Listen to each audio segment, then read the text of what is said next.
Bienvenidos chicos, chicas, ¿qué tal? ¿Cómo estáis? Bueno, vamos a resolver el examen de matemáticas, de matemáticas 2 de las PCE de la UNED, concretamente el que ha salido a fecha de hoy, ¿vale? Día 23 de mayo en la Comunidad Valenciana, ¿vale? En Valencia, concretamente, el Tribunal de Valencia.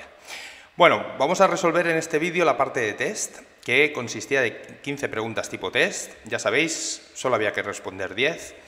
Y vamos a hacerlo, está recién salidito del horno, ¿vale? A ver qué tal se nos da. Dice, para todo par A, B de matrices reales de n por n, o sea, cuadradas, arbitrarias, se cumple que A al cuadrado, A más B al cuadrado es A al cuadrado más B al cuadrado. Bien, para entender esto tenéis que recordar que el producto de matrices en general no es conmutativo.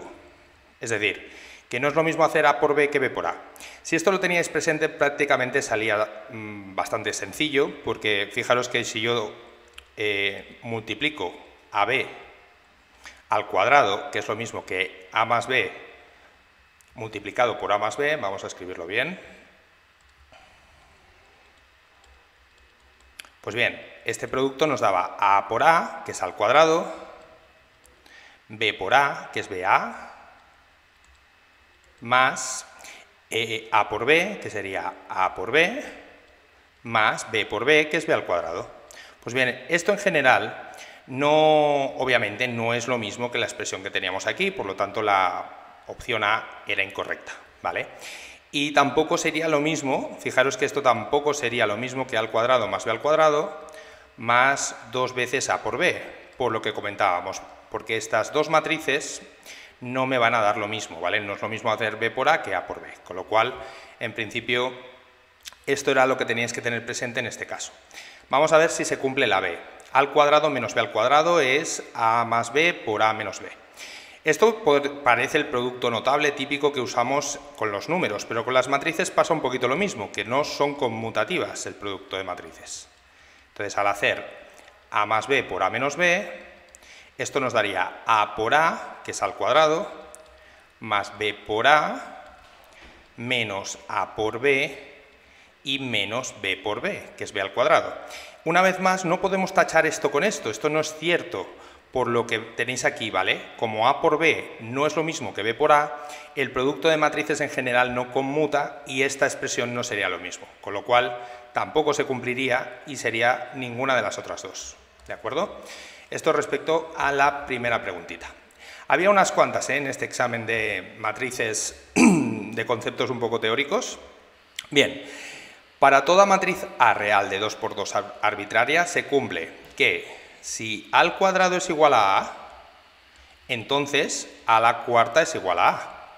Vamos a ver que esto se verifica, ¿vale? ¿Por qué? Pues porque A a la cuarta no es más que A al cuadrado por A al cuadrado, ¿vale? Pero una vez más podemos utilizar esta recurrencia y decir, bueno, pues A al cuadrado es A por A, con lo cual esto es lo mismo que A al cuadrado. Y de nuevo, utilizando la recurrencia, como A al cuadrado es igual a A, pues podemos afirmar que A elevado a la cuarta era igual a A, con lo cual la opción A, esta era correcta. Vale, respecto a B, una matriz es simétrica siempre que es igual a su traspuesta. Esto no tiene nada que ver con que A al cuadrado sea igual a A, ¿vale? Como podéis comprobar, A al cuadrado sería A por A, como mucho sería A por la traspuesta de A, pero en ningún caso podemos afirmar que eso es A, ¿vale? Eso no es cierto, con lo cual la B no era correcta y ninguna de las otras dos también era incorrecta, por lo tanto la 2 era la opción A. Perfecto. Venga, vamos con la siguiente. Siguiente preguntita, pregunta 3. Toda matriz real arbitraria cumple que el rango de A es el número de filas no nulas. Eso tampoco es cierto, no es cierto, y os pongo un ejemplo muy facilito. 1, 1, 1, 1, 1, 1, 1, 1, 1. Esta matriz tiene rango 1, y como veis aquí no hay filas no nulas. Otra cosa es que cuando aplicamos Gauss, efectivamente esto lo podríamos encontrar una matriz reducida, que tuviese solamente una fila diferente de 0 y las otras fueran 0, pero eso no es lo que me dicen aquí, con lo cual la era incorrecta. Sin embargo, la B sí que es correcta. El rango de la matriz A y el rango de la matriz menos A, que es simplemente coger todos los elementos de la matriz y multiplicar por menos 1, van a tener exactamente el mismo rango, porque no afecta para nada al sistema de ecuaciones. Va a ser todos los vectores, todas las filas, todas las columnas van a ser igualmente proporcionales, con lo cual no afecta para nada el estudio del rango de una matriz, el coger su opuesta, ¿de acuerdo? Muy bien, por lo tanto era la B y ninguna de las anteriores pues sería falso. Perfecto. Vamos con la siguiente, pregunta 4. Bien, nos daban una matriz definida con cosenos y senos y nos pedían que estudiásemos el rango de esta matriz para los valores de alfa. Bueno, es bastante típica esta pregunta y fijaros que esto sería aplicar la regla de Sarrus. Coseno por coseno, que es coseno al cuadrado, menos seno por menos seno, que sería menos el seno al cuadrado. ¿Esto qué nos da? Pues nos da el coseno al cuadrado más el seno al cuadrado. Y como ya sabéis de propiedades trigonométricas, el coseno al cuadrado de un ángulo más el seno al cuadrado del mismo ángulo siempre da la unidad. Así que, como podéis observar, este determinante va a ser diferente de 0 para todo valor de alfa, valga lo que valga este alfa real. Con lo cual, ¿qué quiere decir? Pues que el rango de la matriz, como hemos encontrado que el determinante de 2 por 2 era diferente de 0, pues siempre va a ser 2 para todo valor de alfa real. Y esto era lo que teníamos que discutir aquí, por lo tanto la opción B sería correcta. Muy bien, vamos a borrar esto. A ver, bien. Pasemos a la pregunta 5. Bien, pregunta de geometría en la que nos daban dos planos y nos decían qué pasaba con la intersección de estos dos planos. Pues bien, vamos a definir esa recta como la intersección de dos planos, 2x más y más z igual a 1, y pi', que sería x más y menos z igual a 0. ¿Vale? Podéis observar, viendo los vectores normales, ¿no?, de estos dos planos, que estos dos vectores normales, por ejemplo, del plano pi era el 2, 1, 1, y del plano pi' era el 1, 1, menos 1, que no son proporcionales, por lo tanto no eran paralelos, por lo tanto se cortan formando una recta. A partir de aquí, pues ya sabéis que para pasar de la forma implícita a la forma paramétrica tenéis que resolver este sistema. Lo podíais hacer de muchas maneras, pues por ejemplo lo podíais hacer por Cramer o lo podíais hacer por reducción. Yo voy a hacer aquí reducción, una reducción facilita. Voy a sumar las dos ecuaciones, me va a quedar un 3x más un 2y igual a 1, ¿vale? Yo de aquí me podía despejar, por ejemplo, pues la x si queréis, sería 1 menos 2y partido todo por 3, y fijaros que ya obteníamos 1/3 menos 2/3 por y, ¿vale? Ahora, podemos coger, por ejemplo, la primera o la segunda ecuación, mismamente la segunda ecuación, y expresar la z en función de x más y. Pero como sabemos lo que vale la x, pues esto sería 1/3 menos 2/3 por y más y, ¿vale? Que ahora teníamos que arreglar un poquito y esto sería 1/3 menos 2/3 más 3/3. Con lo cual aquí nos quedaba una expresión que sería 1/3 más 1/3 por y, ¿vale? Bien, está claro que aquí lo que nos interesa, tal y como lo he definido, es que la y sea nuestro parámetro lambda, así que la x sería 1/3 menos 2/3 por lambda, y sería lambda, y z sería 1/3 más 1/3 por lambda, ¿vale? Bien, una vez hecho este desarrollo, que creo que es correcto, ahora ya podíamos encontrar un punto y un vector o definir la ecuación de la recta de varias maneras y ya estaría, ¿vale? Por ejemplo, un punto de esta recta R sería el punto 1/3, 0, 1/3, ¿vale? Y el vector director de esta recta, pues lo podríamos definir como el menos 2/3, 1, 1/3. Que si queréis coger uno proporcional, pues lo podíamos coger proporcional a este, por ejemplo, el menos 2, estoy multiplicando todo por 3, menos 2, 3, 1, también nos habría servido. Bien, entonces podemos estudiar a ver si la intersección de esta recta es 3x igual a 2y igual a 1. Bueno, pues aquí nos están expresando una forma que obviamente no es viable, porque como veis, la forma continua de esta recta no se parece a esto, además que falta la z, ¿vale? Y la z tendría que aparecer, a no ser que la z no estuviese definida, pero en este caso sí que estaba definida, con lo cual, pues en principio esto sería incorrecto, pero vamos a comprobarlo. Si esto fuera la ecuación de mi recta, fijaros que para poder hacer esto bien y comparar si esta recta estaba en la forma adecuada, tenemos que expresarlo en forma continua, ¿vale? O al menos sacar una relación entre las dos incógnitas. Por ejemplo, de aquí ya veis que la x sería 2y partido por 3, ¿vale? Pero la y valdría 1/2, ¿vale? Y se puede apreciar que esto no me está definiendo la ecuación de una recta, bueno, me está definiendo la ecuación de una recta, pero no de la recta que yo buscaba, ¿vale? Así que la A era incorrecta, ¿vale? Podemos ahora comprobar a ver si la B era correcta. Nos dicen menos 1, 2, 1 más menos 2, 3, 1, el vector está bien, ¿vale? Habría que ver si podemos conseguir este punto, el menos 1, 2, 1, con esta recta.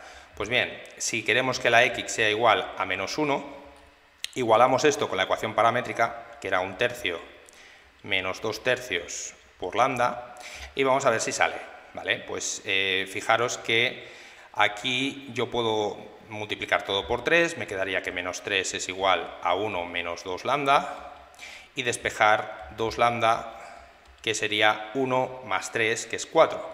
De aquí sacamos un valor de lambda que es igual a 2. Pues bien, si eso es así, la x me daría 1/3 menos 4/3, que es el menos 3/3, que es el menos 1. La y sería lambda, pero lambda vale 2. Y la z sería 1/3 más 1/3 por lambda, pero la lambda vale 2, con lo cual esto sería 1/3 más 2/3, que es 3/3, es decir, 1. Así que efectivamente había un valor de lambda, concretamente lambda igual a 2, que en la ecuación paramétrica yo encontraba el punto menos 1, 2, 1. ¿Veis? Menos 1, 2, 1. Con lo cual, esta sí que era correcta. Esto era un punto de la recta y esta era una manera de expresar el vector director de la recta, con lo cual la B era correcta y por lo tanto la C incorrecta. Bien, pues ya tenemos esta resuelta. Vamos a borrar esto un poquito más rápido. Ahí estamos. Venga, vamos con la pregunta número 6. Esta tengo que decir que me ha sorprendido mucho, esta pregunta. No por la complejidad, sino porque no es algo que se suele explicar a nivel de segundo de bachillerato.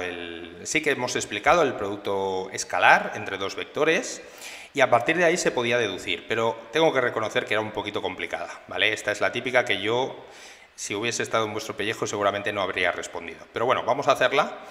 Bien, nos dicen que tenemos un par de vectores ortogonales, u y v. Ortogonales ya sabéis que quiere decir que forman un ángulo de 90 entre ellos. Y ahora nos dicen que el ángulo que forma u y u menos v. U y u menos v, este ángulo que forman estos dos vectores, lo llamamos alfa. Entonces se cumple ¿qué? Y aquí nos hablan del coseno. Bueno, pues ya sabemos que para relacionar con el coseno, yo lo que habría hecho es hacer el producto escalar de u por el vector u menos v. Voy a ponerlo así con la flechita para que se vea que es un vector. Y esto, por la definición del producto escalar, sería el módulo del primero. El módulo es esto que tenéis aquí puesto en dos barritas, esto es la norma o el módulo del vector, por el módulo del vector u menos v, por el coseno de alfa, que es el coseno que forman estos dos vectores.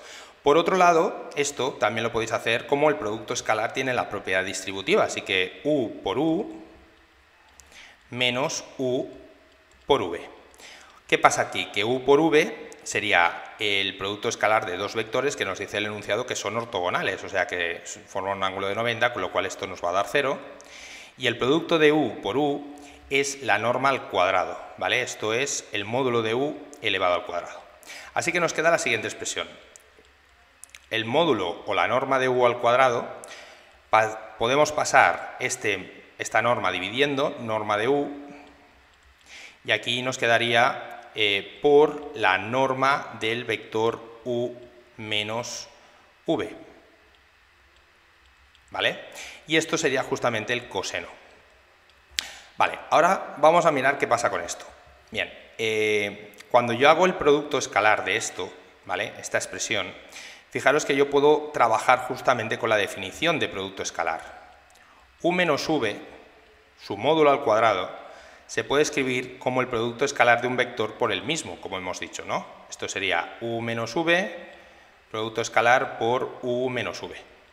Y aquí podéis aplicar la propiedad distributiva, con lo cual os quedaría u por u, que es el producto escalar, que obviamente os va a dar la norma de u al cuadrado. Luego vendría menos u, producto escalar por v, y menos v, producto escalar por u. Pero estos dos, ¿qué va a pasar con ellos? Pues que va a dar 0. ¿Por qué? Pues porque son ortogonales. Y por último tendríamos menos v por menos v, que es más v por v, pero eso es la norma de v al cuadrado. Es decir, que este producto, esta norma de la diferencia de dos vectores, cuando los dos vectores son ortogonales entre sí, siempre vale lo mismo, vale norma de u al cuadrado más norma de v al cuadrado, ¿vale? Así que ya podíamos reescribirnos esto un poquito y vamos a ver lo que pasaba. Bueno, pues que nos quedaría la norma de u al cuadrado dividido entre la norma de u por la norma de u al cuadrado más la norma de v al cuadrado. Aquí incluso podíamos simplificar uno de estos con uno de estos y ya nos quedaba una expresión que, como veis, no se parece en nada a la opción A. Sin embargo, ¿qué pasa si cogemos la opción B? Fijaros que nos ha quedado que este es el coseno, ¿eh? El coseno lo podíamos escribir así. Lo voy a poner aquí. Coseno de alfa nos ha quedado que era la norma del vector u, o el módulo, es lo mismo, dividido entre la norma de u al cuadrado más la norma de v al cuadrado. ¿Vale? Y esto, recordad que veníamos de hacer el producto escalar, ¿vale? Es decir, a ver, aquí hay un pasito que me he dejado, perdón, que lo he puesto mal. Os lo voy a explicar. Voy a volverlo a poner porque me parece que aquí me he equivocado en una cosa. Cuando yo teníamos la norma de u menos v, ¿vale? Yo os he dicho que esto era el producto escalar, sí, pero eso es la norma al cuadrado. Yo no tenía la norma al cuadrado, tenía solo la norma, así que esto realmente era la raíz cuadrada, ¿vale? Esto es simplemente de la definición. La norma de un vector es la raíz cuadrada del producto escalar de u menos v, producto escalar por u menos v. Y de ahí es de donde hemos deducido todo esto, ¿vale? Bien, ahora sí. Entonces, esto es lo que nos quedaba. Aquí me faltaba, como os digo, la raíz cuadrada y esto sí que es correcto. Ahora bien, ¿qué pasa si yo hago el coseno al cuadrado? Pues fijaros que al coger coseno de alfa al cuadrado nos quedaba el módulo de u al cuadrado y esta raíz cuadrada elevada al cuadrado, así que nos daba justamente la opción B. Norma de u al cuadrado dividido entre norma de u al cuadrado más norma de v al cuadrado. Ya os digo que esta era una pregunta, yo creo que si no la más difícil, una de las más difíciles, el top 2 o 3 de este test. Así que, bueno, pues siempre teníais la opción de no responderla, pero si la hubieseis respondido, que sepáis que la opción correcta era la B, ¿vale? Y que se puede demostrar, pero que era un poquito complicada. Venga, vamos con la siguiente pregunta del test, la número 7. Bueno, esta ya era bastante más normal.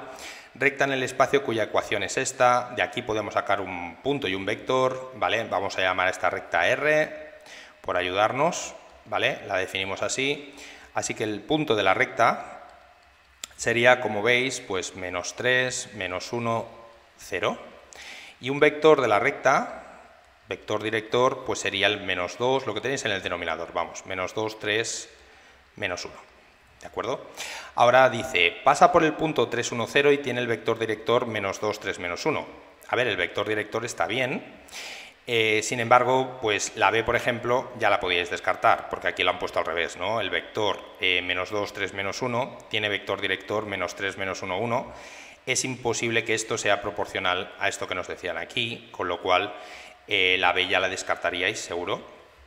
Vamos a ver si es la A, por lo tanto. Yo puedo conseguir el punto 3, 1, 0 a partir de este vector. Pues hacemos el mismo truco que antes, ¿vale? Si la X tiene que valer 3, yo este 3 lo sacaría haciendo menos 3, ¿vale? Menos 2 veces lambda, ¿no? Y de aquí yo puedo deducir cuánto vale la lambda. Pues bien, esto sería lambda es igual a 3 más 3, que es 6, 6 partido por menos 2, menos 3. Así que, de las ecuaciones paramétricas, que serían estas, a partir del punto y el vector, ya sabéis cómo se montan, ¿no? La y sería menos 1 más 3 veces lambda, y la z sería 0 menos lambda. Yo puedo intentar deducir cuál sería, con lambda igual a menos 3, las coordenadas de ese punto. El primero ya lo hemos visto, y efectivamente la x nos daría menos 3 más 6, que es 3.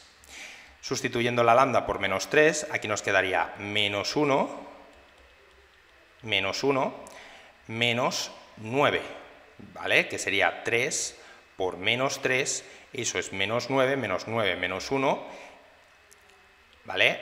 Nos va a dar menos 10. Y la z, si la lambda es igual a menos 3, nos daría 3, ¿vale?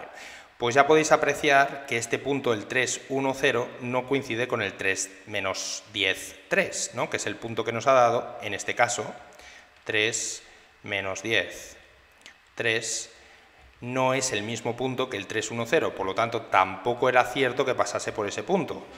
Y por lo tanto era ninguna de las otras dos, en este caso, ¿vale? No era ni la B ni la A. Muy bien, bueno, pues esto es lo que teníamos que hacer en este, que era simplemente sacar la ecuación paramétrica y comprobar si el punto y el vector eran correctos o no lo eran. Estupendo, venga, vamos con la siguiente, la 8. Aquí me dicen la distancia del punto a una recta. Vale, para sacar la distancia de un punto a una recta necesitamos un punto de la recta, que vamos a sacar inmediatamente como 2, 3, menos 1. Necesitamos el vector que va de un punto al punto de la recta. Aquí voy a hacer desde PR a P. Sería P menos PR, así que 2 menos 2, que es 0, 4 menos 3, que es 1, y 1 menos menos 1, que es 2. Ojito con los signos, ¿vale? Y luego necesitamos el vector director de la recta, VR, que sería el vector 1, 2, 1. Por supuesto que podéis comprobar que este punto, el 2, 4, 1, no pertenece a esta recta, ya se ve, ¿no? Porque no cumple la ecuación de la recta, así que no había problema, esto siempre va bien comprobarlo. Y ya podemos poner la formulita de la distancia de un punto a una recta, que como sabéis, pues esto es sacar el valor absoluto, el módulo, del producto vectorial entre VR por el producto, por el vector PRP, ¿vale? Y dividirlo entre el módulo del vector VR. Lo que estamos haciendo ya sabéis cómo va. Tenemos aquí la recta R, tenemos aquí el punto P, tenemos aquí el punto PR y tenemos aquí el vectorcito VR, ¿vale? Lo que estamos haciendo es esto, sacar el área del paralelogramo, que es este módulo del producto vectorial, y lo estamos dividiendo por la longitud de la base, con lo cual nos da la altura, que es esta distancia, ¿vale? Esta es la manera de resolverlo más fácil. Bien, a partir de aquí, pues teníamos que hacer primero este producto vectorial y JK poníamos el primer vector, que es el 1, 2, 1, y el vector PRP, que es el 0, 1, 2. Hacemos este determinante, acordaros del truquito de hacerlo por los menores, la i sería 4 menos 1, que es 3, menos j, ¿vale? Quitamos fila y columna y nos quedaría 2 menos 0, que es 2, y más k, que nos quedaría quitando fila y columna 1 menos 0, que es 1. Así que este vector era el 3, menos 2, 1. Ya lo tenemos todo, ya podemos poner aquí cuál era la distancia? Pues hay que sacar la raíz cuadrada de 3 al cuadrado más menos 2 al cuadrado más 1 al cuadrado y dividirlo por el módulo del vector VR, que sería la raíz cuadrada de 1 al cuadrado más 2 al cuadrado más 1 al cuadrado. Bueno, pues podéis sacar aquí una sola raíz si queréis.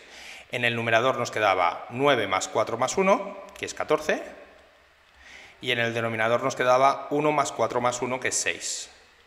Pues bien, teníamos que hacer este cociente, lo hacéis con la calculadora, 14 dividido entre 6, le sacabais la raíz cuadrada, y os daba una distancia de 1,527 unidades de longitud, que ya vemos que no es menor que 1 y es mayor que 1, ¿vale? Esto es más grande que 1, por lo tanto la respuesta correcta en este caso era la B. Estupendo. Bueno, pues ya veis que la verdad es que era muy parecido a uno del año pasado que hicimos en vídeo, así que espero que os haya ayudado al menos. Perfecto, vamos a ver la 9. Consideremos la curva definida por y igual a f de x, entonces, si la pendiente no está definida en algún punto de la curva, no existe la tangente en dicho punto. Aquí, sinceramente, tendríamos que estudiar qué pasa, ¿vale? Yo creo que era más fácil mirarse la B, porque si la tangente de la curva es horizontal en un punto, ya sabemos que si la función es derivable, la derivada en ese punto tiene que ser 0, porque esto es justamente que es una recta horizontal. Así que esto era clarísimamente cierto, con lo cual ya podíais descartar las otras. Si la pendiente no está definida en algún punto de la curva, puede existir tangente en dicho punto. ¿Por qué? Vamos a coger un ejemplo muy tonto para que un contraejemplo que dicen los matemáticos. Imaginaros que yo cojo la típica función que no está definida, ¿vale? Su derivada. Por ejemplo, esta función, ¿vale? Es una función donde es el valor absoluto de x. Ya vemos que tiene una pendiente aquí negativa, aquí positiva, y que, como sabéis, en el 0, pues sí, la función está definida, pero no existe la derivada. ¿Por qué? Pues porque vale una cosa por un lado y otra por el otro. Sin embargo, yo puedo encontrar una recta tangente a esta función en el punto. Así que no es necesario que si la pendiente no está definida en algún punto de la curva, no exista la tangente en dicho punto. Esto en principio no tiene por qué suceder, pero reconozco que esto era una pregunta un poco teórica y que os podía dejar con dudas. Sin embargo, la B pues estaba clarísima que era cierta, ¿vale? Así que, pues nada, aquí habríamos marcado como correcta la B. Vamos a la pregunta 10, pregunta de análisis, en el que yo creo que era... Bueno, pues habíamos hecho muchos ejercicios muy parecidos, típico de la Comunidad Valenciana y de otros exámenes de selectividad. Nos dan una región delimitada por una curva, ya vemos que esto es una parábola, pero tenemos A, que es un parámetro mayor que 0. El eje de las X tiene un valor, aquí de 26 unidades. Creo que, dejádmelo comprobar, porque esto puede ser que con las prisas hayamos copiado mal el enunciado y me parece que aquí no decía 26, sino 36, pero dejádmelo comprobar con el enunciado. Sí, efectivamente esto es un error, disculpad, no eran 26 unidades, eran 36 unidades, ¿vale? Ese es el área, 36 unidades cuadradas. Y bien, la curva nos piden cuál es el área, ¿vale? Y que ese área tiene que valer 36. A partir de ahí nos piden cuál es el valor que tiene que tomar la A, ¿vale? Bueno, pues obviamente esto os lo podéis dibujar aproximadamente. Lo primero que voy a hacer es donde esta curva corta el eje de las X, igualando la ecuación de la curva 0, ya sabéis. A partir de aquí yo podía sacar, por ejemplo, factor común, si queréis, una X fuera, y me quedaría un menos X más A igual a 0, que tenía dos soluciones, en X igual a 0, y en x igual a A. Así que os lo dibujo, aunque no hacía falta hacerse el dibujito, pero bueno, para que lo entendáis un poco lo que estábamos haciendo. Esta curva era una parábola con las ramas para abajo, que cortaba en dos puntos, en el 0 y en A, ¿vale? Y el área que nos piden calcular es el área de esta función debajo de la curva y el eje de las X, con lo cual es esta área que os he sombreado. Pues bien, para hacer este área tenemos que hacer una integral definida. desde 0 hasta a de la función. ¿De acuerdo? Esto es lo que teníamos que hacer. Bien, esta integral tampoco era muy complicada porque es polinómica, nos quedaría menos x a la 3 partido por 3 más a por x al cuadrado partido por 2. Ya acordaros que hay que aplicar la regla de Barrow, por lo tanto había que evaluar esto entre 0 y a. Al sustituir en a nos quedaría menos a al cubo partido por 3 más a por al cuadrado, que es al cubo partido por 2. Y ahora le tendríamos que restar lo mismo evaluado en el 0, pero claro, en el 0 esto se anulaba, con lo cual nos quedaba esta expresión. Así que el área nos va a quedar, ya voy a sacar un denominador común, que entre 3 y 2 obviamente es el 6, mínimo común múltiplo, nos quedaría un menos al cubo más 3 al cubo, que nos daba un al cubo partido por 6. Como esto nos dice el problema que tiene que ser igual a 36, pues de aquí era fácil despejarse la a y nos daba que a tenía que valer 6, ¿vale? Así que esta era la respuesta de esta preguntita. A es igual a 6, a es igual a 6 y por lo tanto era la opción A, ¿vale? Bien, esta yo creo que era más o menos asequible, habíamos hecho muy parecidas de selectivos de otros años que iban por el mismo camino. Venga, pregunta 11. Bien, esta función creo que la habíamos resuelto en clase, ¿vale? Básicamente esto, obviamente, vosotros no lo tenéis que saber, pero esto es un coseno hiperbólico, ¿vale? Ya os digo que esto no hace falta que esta definición la sepáis. Lo que sí que tenéis que saber es derivar. Entonces, vamos a derivar esta expresión. La primera derivada nos quedaría elevado a x más elevado a menos x por la derivada de menos x, que es menos 1, con lo cual nos quedaba esto, ¿vale? Bien. Voy a hacer la segunda derivada también para que veáis que hay una cosa curiosa. Si yo vuelvo a derivar, me quedaría elevado a x más elevado a menos x partido por 2. Es decir, de nuevo me queda la misma función que teníamos. Esto es una propiedad que tienen estas funciones. ¿Y por qué hago esto? Pues porque voy a estudiar dónde tiene un mínimo o un extremo y qué tipo de extremo es. Así que para ver que tiene un extremo teníamos que igualar esto a 0. Para igualar esto a 0 ya vemos que esto se resuelve cuando e elevado a x se iguala a e elevado a menos x, o lo que es lo mismo, 1 partido por e elevado a x, que podéis pasar al otro lado y os quedaría e elevado a x por e elevado a x, o sea, e elevado a 2x tiene que darme 1. El único punto donde esto va a ser cierto es cuando la x sea igual a 0, ¿vale? Esto es una consecuencia, también lo podéis ver sacando el logaritmo neperiano a ambos lados, que efectivamente aquí me queda 2x es igual a 0 y por lo tanto x es igual a 0. Ya estaría resuelto. Bien, así que sí, tenía un extremo en x igual a 0, pero ahora hemos de comprobar qué tipo de extremo es. Pues bien, en lugar de estudiar el signo, como ya tenemos la segunda derivada y era facilita de sustituir, pues vamos a ver qué vale esto en el 0, ¿no? En x igual a 0, la segunda derivada. Y nos daba e elevado a 0, que es 1, más e elevado a menos 0, que también es 1, dividido entre 2. Esto nos va a dar 2 entre 2, que es 1, que es mayor que 0. Por lo tanto, aquí tiene que haber un mínimo. Ya sabéis que cuando la segunda derivada es positiva, quiere decir que esto tiene una curvatura positiva y por lo tanto se trataba de un mínimo relativo. Así que efectivamente tenía un mínimo relativo en x igual a 0, la respuesta correcta era la B. Muy bien, vamos con la siguiente pregunta, pregunta 12. Nos pedían esta integral, vale, esta era un monstruito. A ver, obviamente esto no se hace resolviendo esta integral. De hecho, tengo mis dudas de que la calculadora esto os lo pueda resolver, aunque sea una integral definida. Entonces, ¿qué hay que hacer aquí? Bueno, pues hay que conocer una propiedad que vimos en clase. Cuando vimos las propiedades que cumplen las integrales. Si yo hago la integral definida en un intervalo simétrico de una función que es impar, la integral nos va a dar 0. ¿Por qué? Pues porque, por ejemplo, una función impar quiere decir que, por ejemplo, tendría un dibujito así, ¿vale? Imaginaros que esto es simetría impar, ¿no? El área que yo me calculo por aquí se va a contrarrestar con el área que hay aquí, si esto fuera de menos a. Por lo tanto, la integral va a valer 0. Y esto es una propiedad que y aquí esperaban que recordaseis. La verdad es que esta también era de las difíciles, esta integral, ni mucho menos teníais que intentar resolverla, ni por partes, ni de ninguna otra manera, porque obviamente aquí os podíais estar 20 años, ¿vale?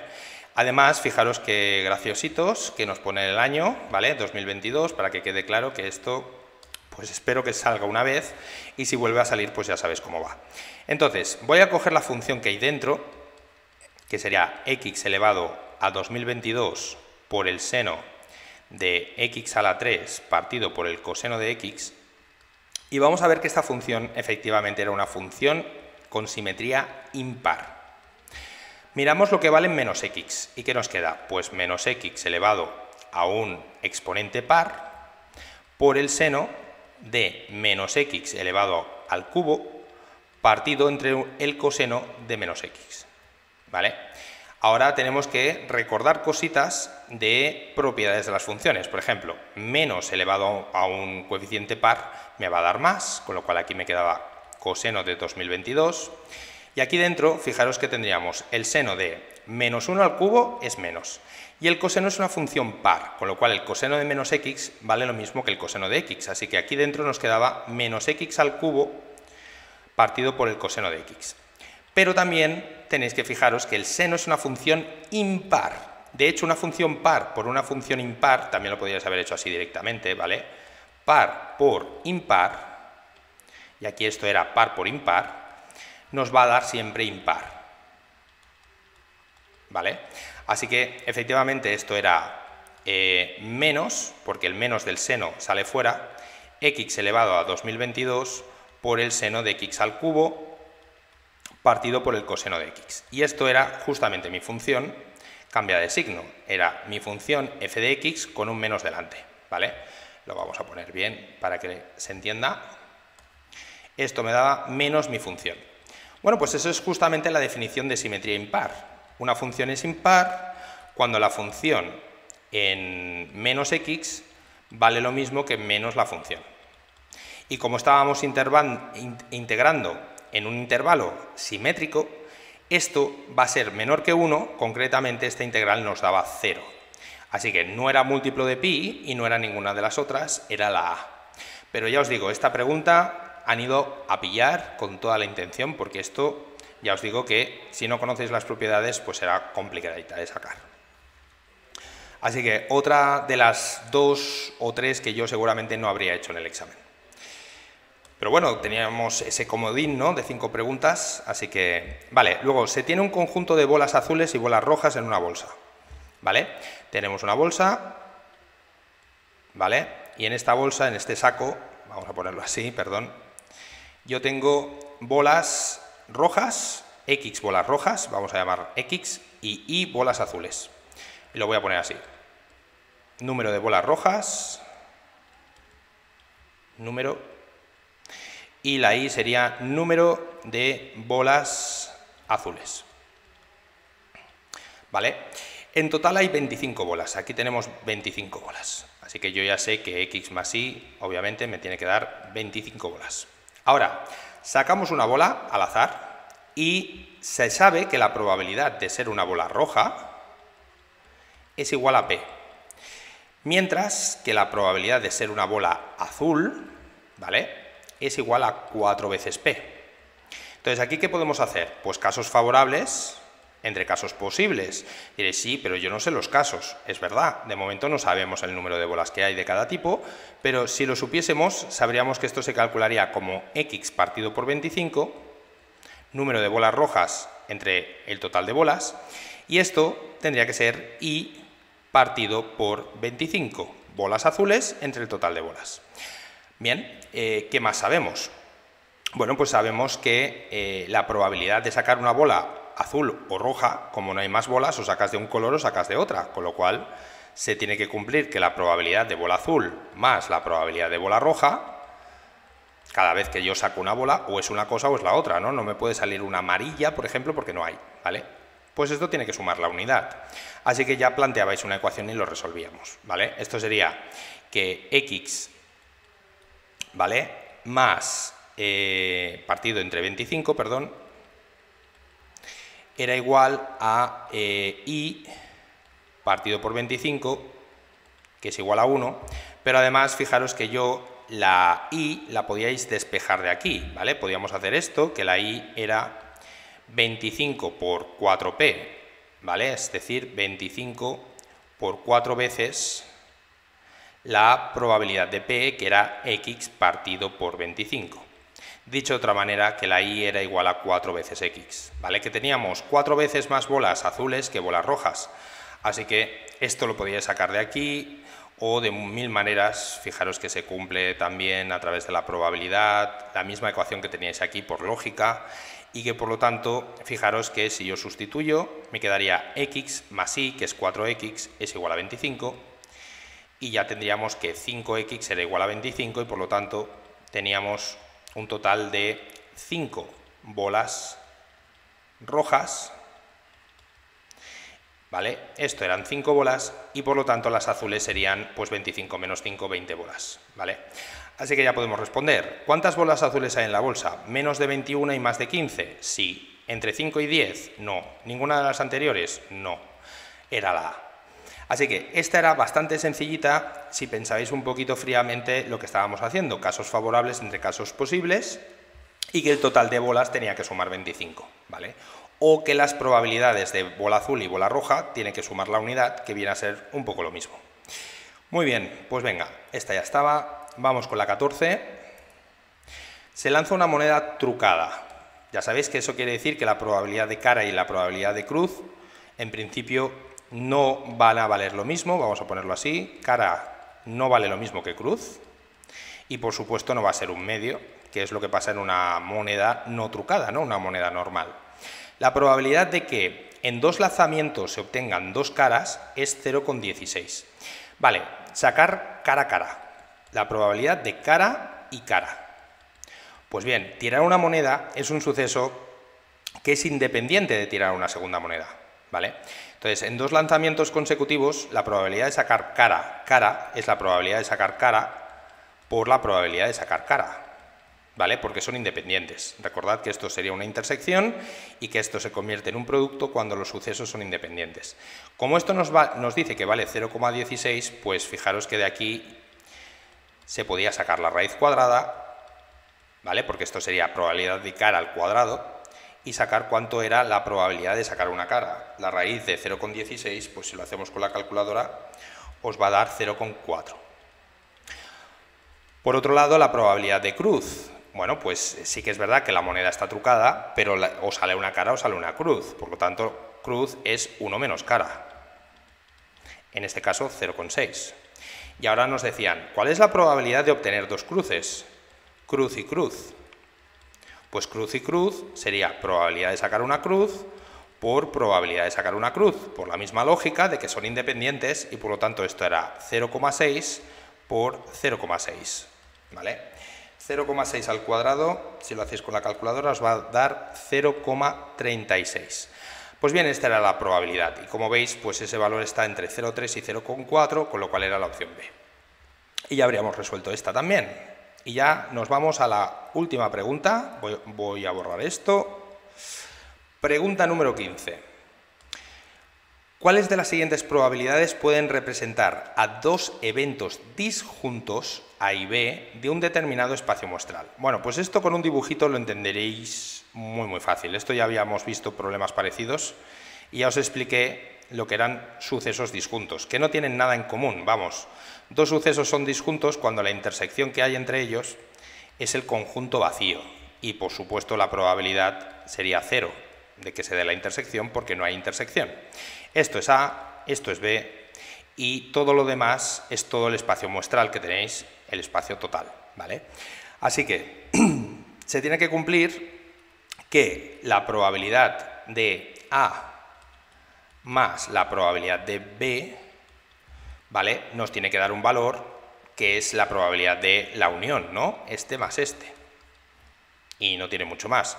Entonces, el A podía ser, pues a ver, 0,2 más 0,67 suma 0,87, lo cual podría ser perfectamente, porque querría decir que aquí nos queda fuera de A y de B todavía tenemos espacio muestral y que puede haber aquí una probabilidad de 0,13, ningún problema, ¿vale? No pasa nada. Sería como poner aquí y aquí dentro las probabilidades, ¿no?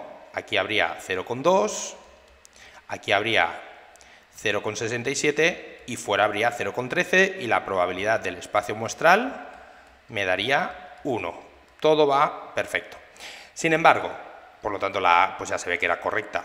La B, ¿por qué no es correcta? Porque si yo sumo la probabilidad de A más la probabilidad de B, que sería la probabilidad de la unión de los dos sucesos, en este caso, pues ya vemos que esto pasa de la unidad y eso no puede ser, ¿vale? Yo no puedo sumar dos probabilidades que sabemos que tienen que ser menores que 1, su suma, porque no es todo el espacio muestral y que me dé, pues como en este caso, fijaros, 0,5 más 0,75, esto os va a dar 1,25, que es más grande que 1. Esto es imposible, ¿vale? Esto no puede ser. Con lo cual la B no podía ser y tampoco era la C, por lo tanto era la opción A.